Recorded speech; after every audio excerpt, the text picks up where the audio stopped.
এবার সাইলেন্স। এবার যেটা বলছি একটু মাথা ঠান্ডা রেখে শোনো। Silence please, silence. আচ্ছা দেখো, প্রথমত এখানে দুটো সেন্টেন্স আলাদা আলাদা রয়েছে, তার মিনিং আলাদা, যদিও সেন্টেন্স দুটো পড়তে একই মনে হচ্ছে। Sahil is going through the garden, ঠিক আছে? Sahil is going through the garden মানে হচ্ছে দা গার্ডেন, দেখো আন্ডারলাইন করেছি, এটা কোনো বইয়ের নাম, কোন একজন রাইটারের লেখা কোনো বই। তার মানে Sahil is reading a book. Going through মানে এখানে going through in the sense of reading, ঠিক আছে? আমরা যখন স্কিমিং বা স্ক্যানিং করি, কোনো বই জাস্ট গো থ্রু করি, সেটাকে বলছে। Sahil is going through the garden, এখানে দা গার্ডেন একটা বই, বুক। পরের সেন্টেন্সটা হচ্ছে Sahil is going through the garden, এইখানে গার্ডেন মানে বাগান, এখানে সাহিল একটা বাগানে হেঁটে যাচ্ছে, বাগানের মধ্যে চলাচল করছে। এইটা গেল মিনিং। প্রথমে মিনিংটা বুঝতে হবে। এই দুটো সেন্টেন্স পড়তে সেম কিন্তু মিনিং আলাদা, তার মানে এর মধ্যে অ্যাম্বিগুইটি রয়েছে। ক্লিয়ার? এটা আমাদেরকে ভার্বাল গ্রুপ, হ্যাঁ এটা ভার্বাল গ্রুপে স্যার করিয়েছেন, ভার্বাল গ্রুপে এই অ্যাম্বিগুয়াস স্টেটমেন্টটা করিয়েছেন। অ্যাম্বিগুইটি নাউন ফ্রেজেও থাকতে পারে, ভার্বাল গ্রুপেও থাকতে পারে, আইসি অ্যানালিসিসও থাকতে পারে। অ্যাম্বিগুয়াস সেন্টেন্স যে কোনো ভাবে অ্যানালিসিস করা যেতে পারে। এখানে আমরা ভিজি মানে ভার্বাল গ্রুপ অ্যানালিসিস করছি। বোর্ডের দুদিকে দুভাবে করা রয়েছে। ফার্স্টের যে অ্যানালিসিসটা, সেখানে দা গার্ডেন ইজ এ বুক, ঠিক আছে? এবং পরের যে অ্যানালিসিসটা, এখানে the garden is actually a forest, মানে সেখানে গার্ডেনটা হচ্ছে একটা বাগান বা ফরেস্ট। এইটা হচ্ছে সাইলেন্স, সাইলেন্স সেটা হচ্ছে বাগান।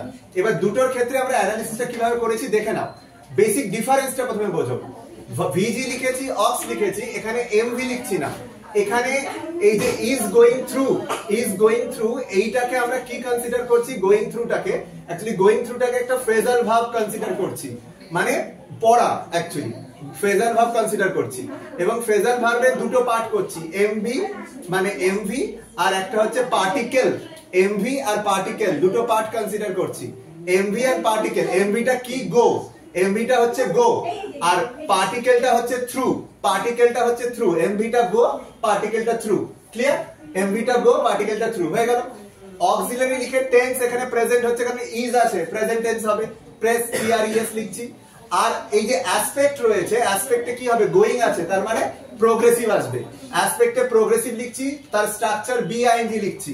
এবার এই যে বি আছে, বি ফর্মটা কি? এখানে ইজ, ইজটা সেজন্য প্রেজেন্ট টেন্সের সাথে বিটা কানেক্ট করছি, ইজ লিখছি।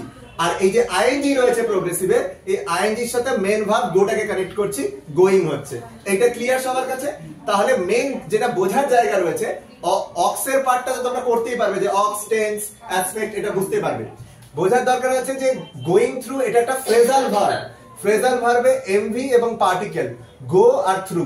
এবার কাট টু দিস, যেখানে আমরা ফরেস্ট হিসেবে দেখছি, সেখানে আমরা যেটা দেখতে পাচ্ছি যে এই যে অক্স যে কথাটা লিখছি, টেন্স আছে, প্রেজেন্ট রয়েছে, ইজ আছে, অ্যাসপেক্ট, প্রোগ্রেসিভ, বিআইএনজি সব সেম আছে।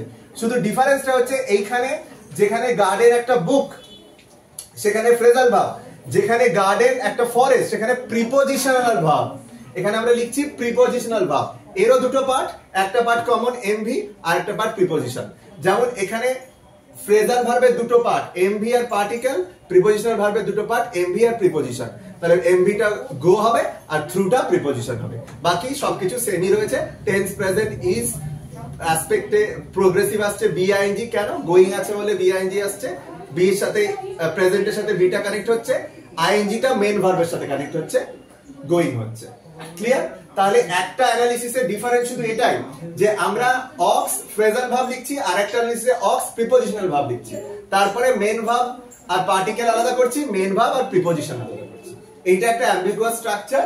এবং ইন জেনারেল যদি শুধু এটাই দেয় যে Sahil is going through the garden, এখানে বুঝে নিতে হবে টি আর জি ক্যাপিটালে ছিল, আর এখানে টি আর জি ক্যাপিটালে নেই। এটা পরেরটাতে গার্ডেন মানে বাগান, প্রথমটাতে গার্ডেন একটা বইয়ের নাম। তো সেই জন্য যদি এরকম কোন সেন্টেন্স দেয় তোমাদের, সেখানে কি টাইপ করা হচ্ছে সেটা বুঝে নিতে হবে। You have to understand what is being typed. এখানে যদি এখানে টি আর জি ক্যাপিটালে থাকে, তাহলে বুঝে নিতে হবে যে গোয়িং থ্রুর ক্ষেত্রে গোয়িং থ্রুটা একটা ফ্রেজাল ভার্ব হিসেবে দেখা হচ্ছে, এবং সেখানে গোটা মেন ভার্ব, থ্রুটা পার্টিকেল হিসেবে আসছে, ঠিক আছে? আর উপরে ফ্রেজাল ভার্ব লিখবো। আর যদি গার্ডেন, লিটারালি গার্ডেন হয়, একটা বাগানই হয়, সেক্ষেত্রে সেটা প্রিপোজিশনাল ভার্ব, তার দুটো পার্ট, এমভি আর preposition. Clear? Clear to everyone? Okay.